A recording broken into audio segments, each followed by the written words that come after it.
श्री शिवाय नमस्तु भीम हर हर महादेव। स्वागत है आपका हमारे चैनल एस्ट्रो ओम पर। दोस्तों, आप सभी लोग जानते हैं कि 30 मई 2024 को है इस नवदपा की अष्टमी तिथि। दोस्तों, ये नवदपा या जेठ महीने की अष्टमी तिथि का बहुत ही बड़ा और विशेष महत्व है। इसीलिए दोस्तों, आप लोगों को इस मौके को अपने हाथ से बिल्कुल भी नहीं जाने देना चाहिए और इस दिन पीपल की बिंदी वाला उपाय जरूर करना चाहिए। अब आप कहोगे कि भाई ये कौन सा उपाय है जो कि पंडित जी ने बताया हुआ है, तो हम आपको बता कि ये उपाय पंडित जी ने अपने ही शिव महापुराण कथा में बताया हुआ है। और दोस्तों, ये एक ऐसा उपाय है जिस उपाय को करने से आपकी सारी दुख और परेशानियां दूर हो जाएंगी। दोस्तों, आपको याद होगा कि हम अमावस्या पर एक उपाय करते हैं जो कि हमारे सारे दोषों को दूर करने के लिए होता है। उस उपाय में हमें भले हमारा दोष पता भी नहीं होता है, तब भी अगर हम उपाय कर लेते हैं तो अपने आप हमारे ऊपर जो दोष लगा हुआ होता है वो दूर हो जाता है। उसी तरीके से दोस्तों, इस उपाय में भी है।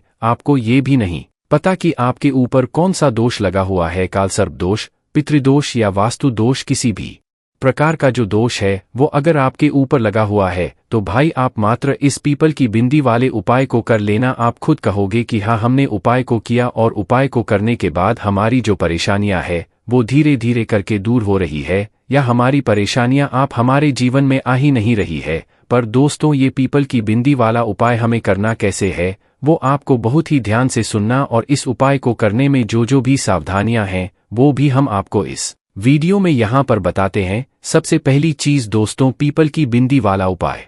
आपको थोड़ा नाम में समझ आ रहा होगा, बहुत सारे लोगों को तो समझ ही नहीं आ रहा होगा कि आखिर ये पीपल की बिंदी वाला उपाय होता कैसा है। तो देखो, सबसे पहली चीज हम आपको ये बता दें कि आप लोगों ने पीपल का पेड़ तो जरूर देखा होगा है ना। पीपल का पेड़ देखा है तो भाई पीपल के पेड़ के नीचे आप लोगों ने देखा होगा हमेशा दाग से आप लोगों को दिखते होंगे है ना। तो हम आपको बता दें कि जो के पेड़ के नीचे जो आप जमीन पर दाग देखते हो वो दरअसल दाग पीपल के पानी का होता है। पीपल के पत्तों में से पानी निकलता है, जो पानी कहाँ पर गिरता है, जमीन पर गिर जाता है, ठीक है। और जिसके दाग आप लोगों को दिखते हैं तो दोस्तों, उसी पानी का यह वाला उपाय है। आपको मात्र करना क्या है, इस उपाय में उस पीपल के पानी को लेकर आना है। अब इसमें घबराने की बिल्कुल भी बात नहीं है। अब आप कहोगे कि भाई उस पानी को हम लेकर कैसे आएंगे, क्या हमें पेड़ पर चढ़ना पड़ेगा या हमें पत्ते तोड़ना पड़ेगा? तो ऐसी कोई भी दिक्कत वाली पानी आपको आसानी से मिल जाएगा। पानी पत्तों में से गिरता है, ठीक है। उससे पहले हम ये जान लेते हैं कि आखिर इस वाले उपाय को करना किसको है, किस समय करना है और कहाँ पर करना है। तो देखो, अष्टमी तिथि का वैसे भी बहुत ही बड़ा और विशेष महत्व होता है, और नवदपा के हर दिन का भी बड़ा विशेष महत्व होता है। और नवदपा की अष्टमी का और जेठ महीने की अष्टमी का आप ये मानकर चलो बहुत ही बड़ा और विशेष महत्व होता है। तो इस वाले उपाय को, पीपल की बिंदी वाले उपाय को, ये पीपल के पानी वाले उपाय को आखिर करना इसको है। तो देखो, यहाँ पर हम आपको बता दें, ये वाला जो उपाय है ये विशेष रूप से घर की जो बड़ी माताएं बहनें होंगी, उन माताओं बहनों में से किसी भी एक माता बहन को करना है। अब आप ऐसा मत करना कि हमने आपको उपाय बताया और घर के सभी सदस्यों को आप लोग कह दें कि भाई आप ये उपाय कर लो। तो हम आपको बता दें कि ये उपाय घर में से सिर्फ और सिर्फ किसी एक ही सदस्य को करना है। सभी सदस्यों को करने की बिल्कुल भी जरूरत नहीं है, इस बात का ध्यान रखना। विशेष रूप से घर की जो बड़ी माताएं बहनें हैं, उन माताओं बहनों में से किसी एक माता बहन को ही ये वाला उपाय है। हाँ, किसी कारणवश अगर घर में माताएं बहनें उपस्थित नहीं है या वो ये वाला उपाय ना कर पा रही हो किसी भी कारणवश, तो उस जगह पर फिर घर का कोई बड़ा व्यक्ति बीच वाले उपाय को कर सकता है, चाहे फिर वो पुरुष ही क्यों ना हो। उसमें कोई भी दिक्कत वाली बात नहीं है, ठीक है। उसके बाद में दोस्तों, इस उपाय को करने का हम समय जान लेते हैं। तो देखो, इस उपाय को करने का जो समय है वो प्रातःकाल सुबह सुबह का समय है। आप इस उपाय को वैसे शाम के समय प्रदोष काल में भी कर सकते हो, कोई भी दिक्कत वाली बात नहीं है। पर मुख्य रूप से अगर हमसे पूछो कि इस उपाय को हमें किस समय करना है, तो हम आपको बस यही बोलेंगे कि आप इस उपाय को सुबह के समय, प्रातःकाल के समय करें। जितना सुबह हो उतना जल्दी आप उपाय करेंगे तो बहुत अच्छी बात है। बाकी 10, 11, 12 बजे तक कभी भी उपाय करोगे, किसी कारणवश अगर लेट भी हो जाते हो तो भाई आपको उपाय का फल जरूर मिलेगा। और यह वाला उपाय करने के बाद आपको भगवान से कुछ भी बोलने की जरूरत नहीं है, क्योंकि हमने आपसे बोला ना कि जो के दिन होते हैं इनके दिनों में आप भगवान से कुछ मत बोलो। बस भगवान को प्रसन्न कर आपके जीवन से दुख और परेशानियां हमेशा के लिए दूर हो जाएंगी। और जो हम आपको उपाय बता रहे हैं ये पीपल की बिंदी वाला उपाय, यह उपाय दोस्तों आपके जीवन के सारे जो आपके घर परिवार पर दोष लगे हुए होते हैं उनको दूर कर देगा। भले ही आपको पता ना हो कि हमारे ऊपर कौन सा दोष लगा हुआ है, पर आपके वह जो दोष है वह दूर हो जाएंगे। ठीक है, तो चलिए दोस्तों अब हम जानते हैं कि इस पीपल की बिंदी वाले उपाय को आखिर करते समय हमें किस किस चीज की आवश्यकता पड़ेगी है ना। तो देखो, सबसे पहली चीज तो आप जानते पीपल के वह पानी की थोड़ी हमें आवश्यकता पड़ेगी, मात्र 1 बूंद। अगर वह हमें पानी मिल गया तो बहुत है। और उसके बाद में दूसरी चीज है दोस्तों 1 लोटा जल। 1 लोटा जल के अलावा, इसके अलावा हमें और कोई भी चीज की आवश्यकता नहीं पड़ने वाली है। अब दोस्तों यहाँ पर हम लोग जान लेते हैं कि इस वाले उपाय में जो हमें पीपल के पानी की बिंदी लेना है या पीपल का जो पानी लेना है वो हम कैसे लेंगे। तो देखो, सबसे पहली चीज इस वाले उपाय को करने के लिए आपको अपने ही घर के पास में जो पीपल का पेड़ हो वहां पर, ठीक है, अपने साथ में कुछ खाली पात्र, कटोरी वगैरह कुछ लेकर जाना, ताकि आप उस पीपल के पानी की बिंदी को, मतलब पीपल के पानी को किसी चीज में आप लोग रख सको। ठीक है, तो अपने साथ में कोई एक पात्र लेकर जरूर जाना, भले ही छोटी सी कटोरी क्यों लेकर चले जाना आप लोग है ना। तो करना क्या है, उस पीपल के पेड़ के नीचे पहुंचना और आप थोड़ा बैठना। 5 से 10 मिनट आपको हो सकता है लग जाए उस पीपल के पानी को ढूंढने में, तो आपको 5 से 10 मिनट तक थोड़ा इंतजार करना पड़ सकता है। तो करना क्या है, आप ध्यान से देखना उस पीपल इसको कि भाई कहाँ से जो है, मतलब पानी ज्यादा टपक रहा है, वो आपको दिख जाएगा।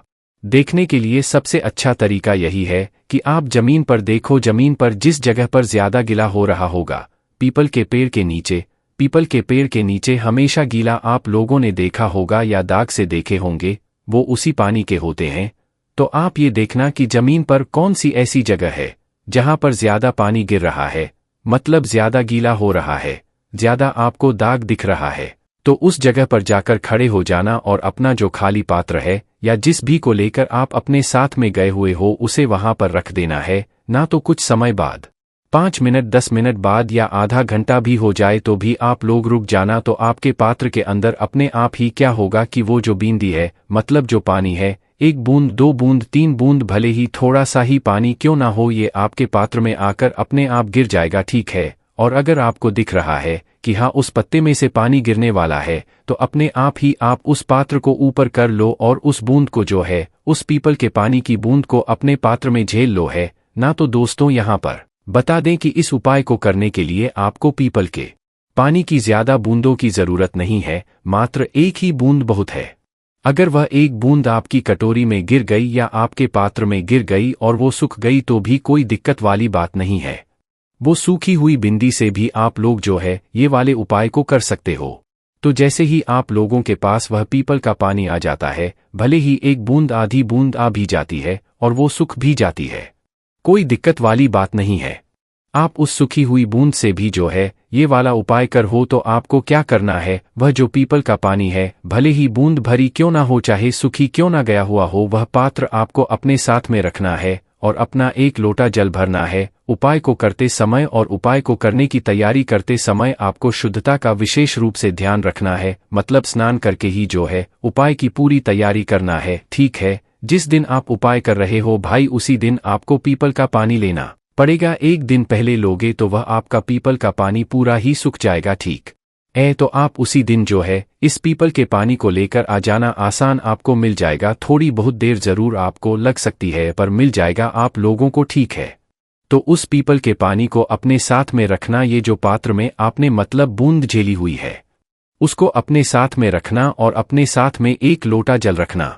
1 लोटा जल भी आप लोगों को जरूर लेकर जाना है और पहुंच जाना आप लोग भगवान शिव जी के मंदिर में। हमने आपको शाम के समय इस उपाय को करने के लिए इसलिए थोड़ा सा मना कर दिया, क्योंकि शाम के समय जल ज्यादातर जो मंदिरों में जो है नहीं चढ़ाने दिया जाता है, पर अभी तो के दिन चल रहे हैं तो ज्यादातर मंदिरों में आप लोग चाहो तो जल सकते हो। इसलिए हमने आपको बोला है कि भाई शाम के समय भी चाहो तो उपाय को कर सकते हो।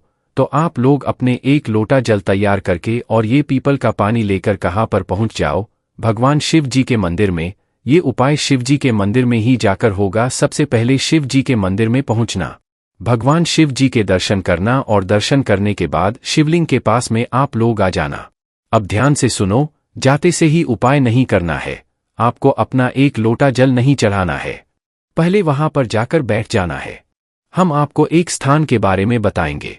पहले उस स्थान को समझना, उसके बाद उपाय आपको शुरू करना है। देखो, सबसे पहले हम शिवलिंग पर जल चढ़ाते हैं। वो जल बहता हुआ शिवलिंग से स्पर्श होता हुआ जलाधारी पर आता है। जलाधारी से स्पर्श होता हुआ कहाँ पर आता है? उस जलाधारी के आखिरी भाग पर आता है, जहाँ से जल जो है वो नीचे गिर जाता है और नाली के सहारे से वो चला जाता है अपने रास्ते पर। ठीक है, तो दोस्तों आपको क्या करना है? वो स्थान देखना है। जैसे शिवलिंग है, शिवलिंग को आप सामने की तरफ से देखना, तो सामने का वो जलाधारी का भाग, बीचों बीच का भाग, कौन सा भाग जो जलाधारी होती ना जलाधारी कितनी होगी? जिस भी मंदिर में आप लोग गए हो शिवलिंग के, वही वो जितनी भी मोटी जलाधारी होगी, आपको वो मोटा जितना भी भाग होगा जलाधारी का वो सामने की तरफ से दिख जाएगा। ठीक है, तो आपको उसी मोटे भाग के बिल्कुल बीचों बीच में, मतलब जलाधारी में जहां से जल नीचे गिरता है, वो जलाधारी का आखिरी भाग का वो सामने का भाग, बीचों बीच का जलाधारी का भाग, आपको क्या करना है? उसी जगह पर आपको सबसे पहले इस पीपल के पानी की बिंदी को यहाँ पर लगाना है। ठीक है, क्या करोगे? पीपल के पानी की बिंदी को लगाओगे। आप लोग स्थान समझ गए। सबसे पहले तो देखो, एक और बार मैं आपको बता देता हूं कि जब आप जल चढ़ाते हो तो जल बहता हुआ जलाधारी से नीचे गिर जाता है, तो वो जलाधारी का आखिरी हिस्सा जहां से जल नीचे गिरता है, उस स्थान का बिल्कुल बीचों बीच तक का आप हिस्सा देख लेना। उसी स्थान पर ये पीपल के पानी की बिंदी लगेगी। बस जो हम आपको सामने की तरफ का हिस्सा बता रहे हैं, वो ये बोल रहे हैं कि सामने की तरफ से देखना कि जलधारी जो मोटी होती है, मोटा जितना भाग होता है जलाधारी का, वो आपको दिखेगा। बस उसी भाग के बिल्कुल बीचों बीच में जो है आपको ये बिंदी लगानी है, और ये वो जगह है जहां से आखिरी में जलाधारी से नीचे गिर जाता है। तो आपको क्या करना है? अपने उस पीपल के पानी की बिंदी जहां पर भी आपने झेली हुई थी, अपने पात्र में, अपनी कटोरी के अंदर, तो मात्र आपको अपनी एक उंगली उस पे स्पर्श कर लेना है। कौन सी उंगली करोगे?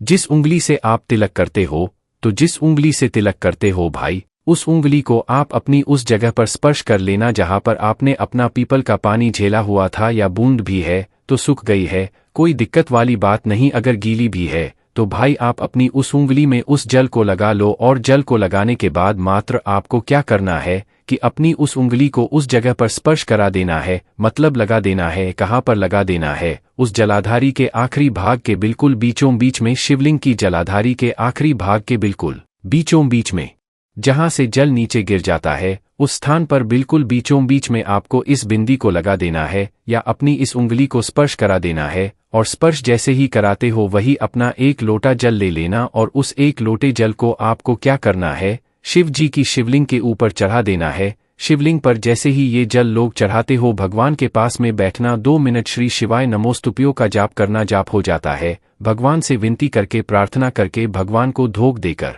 वहां से उठ जाना और सीधा आप लोग आ जाना अपने घर पर। आपको ये वाला उपाय यहाँ पर पूरा हो जाता है। इस उपाय को करने के बाद आपको आपकी दुख और परेशानी में बहुत ही कमी देखने को मिलेगी, मतलब आपकी दुख और परेशानी अब आपके जीवन में नहीं आएगी। बस दोस्तों, यहाँ पर ये वाला उपाय पूरा हो जाता है।